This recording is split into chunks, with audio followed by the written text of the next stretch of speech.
ये कोई दुकानदारी व्यापार या बनियागिरी नहीं है कि 100 रुपये हमने खर्च किए 50 मिल गए या 50 खर्च किए 100 मिल गए तो हमें प्रॉफिट हुआ कि लॉस हुआ।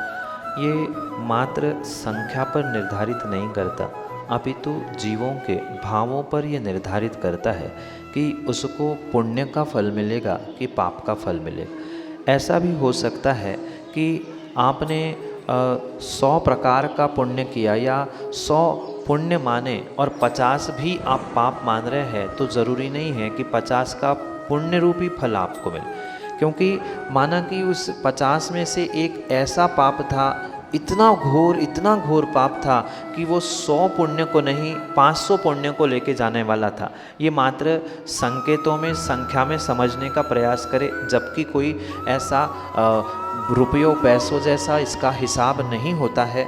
आपके परिणाम, आपकी परिणति कैसी है, बिल्कुल वैसा ही आपको फल मिलता है। ऐसा भी हो सकता है कि आपने 100 में से 99% पुण्य किया और 1% पाप किया, पर वो पाप इतना भारी पड़ गया कि उस 99 को तो क्या, और भी वह पुण्य को, पुराने पुण्य को भी खाकर नष्ट करने का सत्या और या शक्ति उस पाप में, पुण्य में रहती।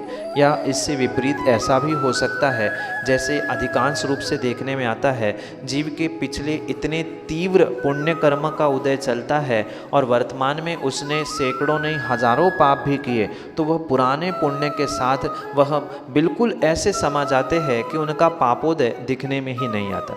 तो ये जीव के जैसे भाव परिणाम परिणति होती है, बिल्कुल उसको वैसा ही फल मिलता है। क्योंकि आगम में आचार्य भगवंतों ने बंध के 4 प्रकार कहे हैं, स्थिति, प्रदेश, अनुभाग और प्रकृति। तो जैसा उसका अनुभाग यानी शक्त्यांश होगे, वैसी ही उसकी आने वाली स्थिति भी होगी, वैसे ही उसकी प्रदेशों की संख्या भी निर्धारित होगी। प्रकृति तो अपनी अपनी भिन्न रहेगी, भले ही पुण्य प्रकृति और पाप प्रकृति दोनों भिन्न प्रकृतियां हैं, पर फिर भी उनका कहीं न कहीं संक्रमण होते हुए जीव को वैसा ही फल मिलता है। पर ज़रूरी नहीं है कि हम आंकड़ों से ही समझे कि हमने दिन में 5 पुण्य के कार्य किए और 2 पाप के किए तो हम बहुत अच्छा 3 पुण्य करते हुए बहुत अपने आप को धर्मात्मा माने। ये हमारी भूल है। कुछ अंशों में इनका संक्रमण होता है, ये परम सत्य है, पर ज़रूरी नहीं है कि आपने 2 पापों में ही 5 उन पुण्यों को जीत लिया हो या उससे कम पाप किया हो। एक पाप भी सैकड़ों हजारों करोड़ों पुण्य पाप पर भारी हो सकता है। ये आपके परिणाम, परिणति, भाव, विशुद्धि आदि आदि पर सब कुछ निर्भर करता है। इसलिए ज़रूरी नहीं है कि 100 पुण्य के -50 पुण्य पाप करते हुए आपको 50 का पुण्य मिले ही, ये ज़रूरी नहीं है। उनमें से कौन सा कैसा पुण्य है, कौन सा कैसा पाप है, ये वह करणानियों की अपेक्षा से ही समझना होगा।